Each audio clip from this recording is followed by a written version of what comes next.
alaykum. Men sizlarga shohida va bag'ira metodi haqida ma'lumot berib o'taman.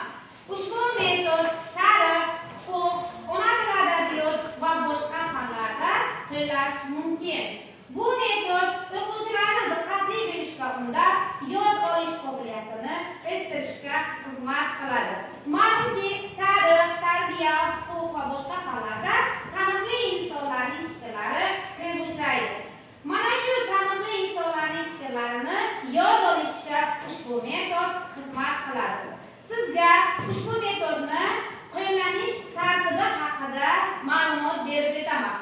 Birinchidan, o'quvchilar guruhlarga ajratiladi. Daraxt rasmi doskaga formatda yopishtiriladi.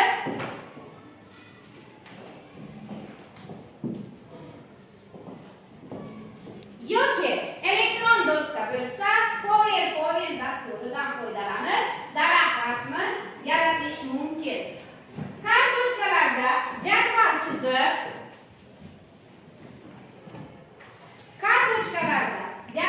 chizib, jadvalda taniqli insonlarning ismlari raqamlarda ko'rsatiladi. Bardida esa taniqli insonlarning fikrlari harflarda ko'rsatiladi. Harflarda ko'rsatilgan fikrlar aralashtirib yozilgan bo'ladi.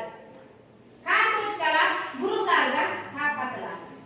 Guruh o'quvchilari hamfikrlikda taniqli insonlarning fikrlarini to'g'risini topib, doskadagi daraxtning rasmiga yoki PowerPoint dasturidagi elektron doskada tayyorlangan daraxtning shoxi va barglarida ko'rsatilgan raqamlar va harflarni belgilaydi.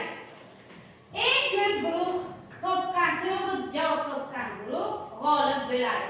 Guruhda faol qatnashgan o'quvchilar o'ziga ball yig'ib boradi. Sizlarga hozir PowerPoint dasturi asosida tayyorlangan daraxt